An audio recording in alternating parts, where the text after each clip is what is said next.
दोस्तों आज का जो वीडियो था सुबह का, उसमें मैं वास्तविक संख्या से रिलेटेड जो मेन जो टॉपिक था, जिसको जानकारी आपको होना बहुत ही ज़रूरी था, तो वो मैं आपको बता दिया हूँ। अगर नहीं देखें तो जाकर देख लीजिएगा। और इस वीडियो में मैं बताऊंगा कि यूक्लिड विभाजन यहाँ पे जो परिमेय है इसमें क्या कहा जाता है, इसमें क्या जानकारी दिया जाता है, वो मैं आपको बता दूंगा।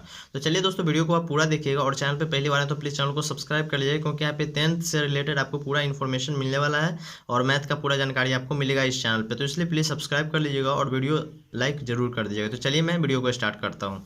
तो दोस्तों सबसे पहले तो यहाँ यूक्लिड विभाजन परिमेय, तो इसमें क्या कहा जाता है, तो यहाँ पे देखिए जो इसका डिफिनेशन है, डिफिनेशन के माध्यम से मैं आपको बताता हूँ। यहाँ पे क्या है कि दो धनात्मक पूर्णांक जब ए और बी, ठीक है, दो धनात्मक पूर्णांक जब ए और बी अगर दिया जाता है तो ऐसे अद्वितीय पूर्ण संख्याओं पी और क्यू विद्यमान है कि, तो यहाँ पे देखिए ए है, यानी यूक्लिड विभाजन परिमेय के यहाँ पे देखिए A equal to B Q plus R, जो A equal to B Q plus R है, जहाँ पे जो ए है सो भाज्य है, ए है सो भाज्य है।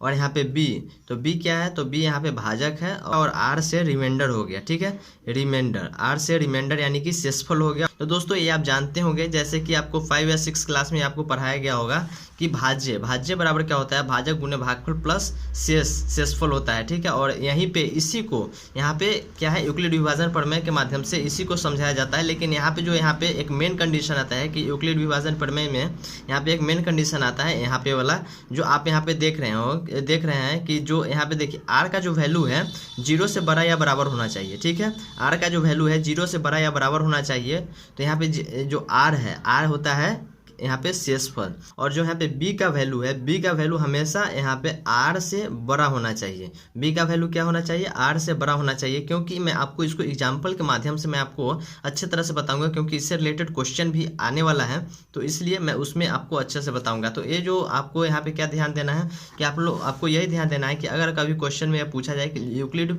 यहाँ पे यूक्लिड विभाजन प्रमेय क्या होता है, तो आप यही लिखिएगा डिफिनेशन कि दो धनात्मक पूर्णांक ए और बी अगर दिए गए हों तो ऐसे अद्वितीय पूर्ण संख्याएं क्यू और आर, ठीक है, क्यू और आर विद्यमान है कि A equal to B Q plus R होता है। यहाँ पे आप ये चीज़ ध्यान रखिएगा, क्योंकि अगर आप क्वेश्चन सॉल्व कीजिएगा तो आपको इसका जरूर ध्यान देना होगा इस क्वेश्चन में सॉल्व करते समय कि भाज्य बराबर भाजक गुने भागफल प्लस शेषफल होता है और A equal to B Q plus R होता है। जहाँ पे ए है सो भाज्य हो गया, बी है सो यहाँ पे क्या होता है, तो भाजक होता है, यहाँ पे भाजक होता है, क्यू इक्वल टू भागफल हो गया, और जो आर है इसको हम शेषफल कहते हैं। तो इसी तरह से कुछ देखिए, यहाँ पे कुछ आपको इस तरह से दिखाई देगा, जैसे कि यहाँ पे ए, जैसे मैं भाजक बताया, तो भाजक मतलब यहाँ पे कोई ऐसा नंबर होता है जिससे हम इसमें भाग देते हैं। तो जिसे हम भाग देते हैं वो भाजक होता है, ठीक है, भाजक होता है जिससे हम भाग देते हैं। जो नंबर में भाग देते हैं उसको हम भाज्य कहते हैं। और जो यानी भाग देने के बाद जो नंबर आता है, यहाँ पे जो आता है उसको हम कहते हैं भाग्यफल।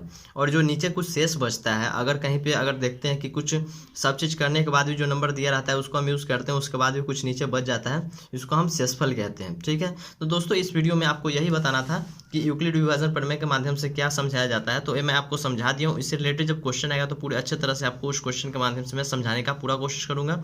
तो दोस्तों इसलिए चैनल को प्लीज़ सब्सक्राइब कीजिएगा, और चैनल पर पहली बार आए थे तो चैनल को सब्सक्राइब कर लीजिएगा, क्योंकि आपको यहाँ 10th से रिलेटेड आपको पूरी अच्छी जानकारी मिलने वाला है। और जो भी फार्मूला होता है, शॉर्ट मेथड होता है, जैसे कि बनाने का शॉर्ट ट्रिक होता है, इंपॉर्टेंट टॉपिक है, सब होता है, सभी चीज़ आपको इसी चैनल पे मिलेगा। तो इसलिए चैनल को सब्सक्राइब कर लीजिए। एग्जाम आते आते मैं आपको अच्छे जानकारी दे दूंगा, 4-5 महीना अभी टाइम है इसलिए। तो इसलिए चैनल को सब्सक्राइब कर लीजिए। अभी के लिए दोस्तों बस इतना ही। अगर वास्तविक संख्या वाला अगर वीडियो नहीं देखे हैं, अगर प्राकृतिक संख्या, पूर्ण संख्या, सबसे रिलेटेड अगर जानकारी अगर आपको नहीं है तो वीडियो प्लीज़ देख लीजिएगा, डिस्क्रिप्शन में मैं उसका लिंक डाल दूंगा। तो चलिए दोस्तों अभी के लिए बस इतना ही, फिर मिलते हैं अगले वीडियो में।